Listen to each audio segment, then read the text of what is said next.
Hi hello எல்லாருக்கும் வணக்கம். இன்றைக்கி நம்ம வைத்திய ராஜாராம் சேனலில் வாழைப்பூ பருப்பு சிலி எப்படி பண்ணுறதுன்னு பார்க்க போகிறோம். வாழைப்பூ குழந்தைகளுக்கெல்லாம் பிடிக்காது, கொஞ்சம் கசப்பாக துவப்பாக இருக்கும். அதனால் இப்படி பருப்பு போட்டு பருப்பு சிலியாக பண்ணி கொடுத்தா எல்லாருமே விரும்பி சாப்பிடுவா. இது நான் பிகினர்ஸ்க்காக சொல்கிறேன்.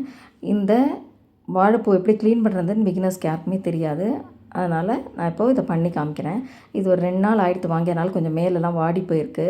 இதெல்லாம் எடுத்து வச்சிடணும், வாடினதை யூஸ் பண்ண முடியாது.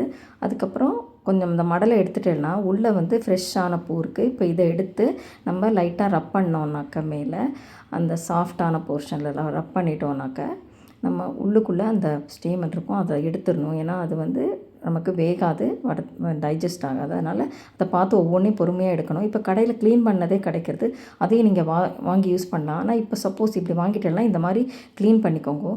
இப்போ இது ஃபுல் பூவையும் நான் உள்ள வரைக்கும் நான் நல்லா ஒவ்வொரு மடலாக எடுத்து நான் எல்லா இதையும் க்ளீன் பண்ணி எடுத்து வச்சுட்டு இப்போ கையில் கொஞ்சம் எண்ணெய் தடவிக்கிறேன். ஏன்னா கை ரொம்ப கரையாயிடும், அது போகாது, கருப்பாயிடும். அதனால் கையில் எண்ணெய் தடவிட்டு இந்த மாதிரி க்ளீன் பண்ணி வச்ச வாழைப்பூவை கொஞ்சம் கொஞ்சமாக எடுத்து இந்த மாதிரி பொடியாக நறுக்கிக்கணும். நறுக்கின உடனே கொஞ்சம் கொஞ்சமாக நறுக்கும் போதே நீங்கள் ஒரு பாத்திரத்தில் மோர் கரண்டி விட்டு அதில் ஒரு டம்ளர் தண்ணி விட்டு அந்த மோர் தண்ணியில் தான் இந்த வாழைப்பூவை நீங்கள் போட்டு வைக்கணும், இல்லைனா கருப்பாயிடும். அதனால் இதில் போட்டுட்டு நீங்கள் இப்போ இதை மாதிரி ஃபுல்லாகவே நறுக்கிட்டு குக்கரில் வச்சு கொஞ்சம் மஞ்சப்பொடி உப்பு போட்டு வேக வச்சிடணும். இது உள்ளே இருக்கிற போர்ஷன் வாழைப்பூவில் இது ரொம்ப டெண்டராக இருக்கும். இது அப்படியே சாப்பிட்லாம். மெனோபாஸ் ஆனவா சாப்பிட்டா யூட்ரஸ்க்கு ரொம்ப நல்லது. இப்போது நம்ம பருப்பு சிலி பண்ணுறதுக்கு ஒரு 50 கிராம் துவரம்பருப்பு, 50 கிராம் கடலைப்பருப்பு போட்டு ஒரு 2 மணி நேரம் ஊற வச்சுக்கிறேன்.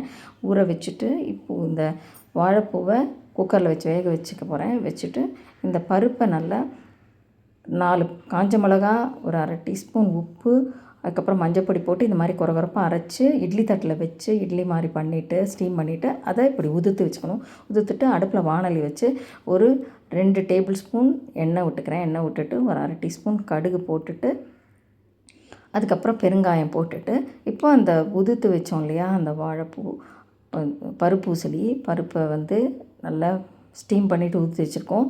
இப்போது அதை முதல்ல போடுறோம். வாழைப்பூவை தனியாக நம்ம அப்புறம் தான் போடணும். இப்போ அதை நல்லா பிரட்டிக்கலாம். இந்த எண்ணெயில் கொஞ்சம் நல்லா குக்கானால் கலர் சேஞ்ச் ஆகி இந்த மாதிரி நல்லா வெந்துடும். ஆல்ரெடி வெந்தது தான், இது லைட்டாக கொஞ்சம் ஃப்ரை பண்ணணும். பண்ணிவிட்டு அதுக்கப்புறம் இந்த வாழைப்பூவை குக்கரில் வச்சு வேக வச்சு நல்லா அந்த தண்ணியெல்லாம் வடிச்சிட்டு எடுத்து வச்சுருக்கேன். இப்போ அதையும் இதில் போட்டு நல்லா பிரட்டி எடுத்துடணும். அவ்வளோதான். இப்போது வாழைப்பூ பருப்பு சிலி ரெடியாக எடுத்து ரொம்ப டேஸ்ட்டாக இருக்கும். சாம்பார், ரசம், நம்ம சாதத்தோடு சாப்பிட்லாம். குழந்தைகளுக்கெல்லாம் பிடிக்கும். ரெசிபி உங்களுக்கு பிடிச்சிருந்தா லைக் பண்ணுங்கள், ஷேர் பண்ணுங்கள்.